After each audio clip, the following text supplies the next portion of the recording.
जिंदगी में दौलत तो विरासत में भी मिल सकती है, लेकिन पहचान केवल अपने दम पर बनानी पड़ती है। इसलिए मैदान तब तक नहीं छोड़ना चाहिए जब तक आप जीत नहीं जाते। सफलता का आधार है सकारात्मक सोच। तुम मेहनत की तरफ कदम बढ़ाओ तो सफलता तुम्हारी तरफ कदम बढ़ा देगी। किसी ने क्या खूब कहा है, बहुत मिलेंगे लोग रास्ते भटकाने के लिए, पर एक संकल्प ही काफी है मंजिल तक जाने के लिए। दोस्तों, हमेशा अपना लक्ष्य और संकल्प याद रखना चाहिए और सफलता की तैयारी में खुद को इतना व्यस्त कर लो कि दूसरे के बारे में सोचने का समय ही ना मिले, क्योंकि दूसरे की बातों को जितना कम हम सुनेंगे, हमारे अपने काम में उतने ही ज्यादा मन लगेगा। दोस्तों, कामयाब व्यक्ति हमेशा अपने चेहरे पर दो ही चीजें रखते हैं, एक खामोशी और दूसरा मुस्कुराहट, क्योंकि काबिल लोग ना तो किसी से दबते हैं और ना ही किसी को दबाते हैं। जवाब देना तो उन्हें भी खूब आता है, पर कीचड़ में पत्थर कौन मारे यह सोचकर चुप रह जाता है।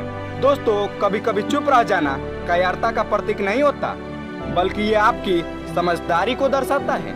हमेशा एक बात याद रखिएगा कि लक्ष्य मनुष्य के साहस से बड़ा नहीं होता, हारता हुआ है जो लड़ा नहीं होता। इसलिए हमेशा खुद पर भरोसा रखो, क्योंकि यह भरोसा तुम्हारी ताकत बन जाएगी। लेकिन अगर भरोसा दूसरे पर करोगे तो यह तुम्हारी सबसे बड़ी कमजोरी बन जाएगी।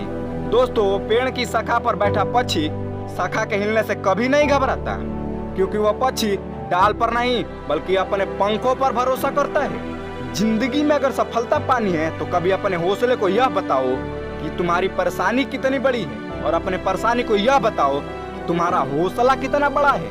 और हमेशा यह बात याद रखो कि हमारे हर सुख दुख का कारण सिर्फ और सिर्फ हम खुद हैं। जिस दिन हमको यह बात समझ में आ जाएगी, उस दिन हमारे सारे दुख दूर हो जाएंगे, क्योंकि जब हम मुस्कुराते हैं तो हमको पूरी दुनिया मुस्कुराती हुई नजर आती है, और जब हम मायूस और निराश होते हैं तो हमें पूरी दुनिया उदास और निराश दिखाई देने लगती है। इसलिए हमेशा मुस्कुराते रहिए और अपने आप को खुश रखो। और खुश रहने के लिए इन 4 बातों को हमेशा याद रखना। हमेशा दिमाग को ठंडा रखो, वक्त की हमेशा कदर करो, अपने भविष्य की तैयारी करो, लेकिन अपने पैर हमेशा जमीन पर रखो, क्योंकि इस समय सत्ता, संपत्ति और शरीर जब साथ नहीं देता, तब स्वभाव, समझदारी और सच्चे संबंध काम आ जाते हैं।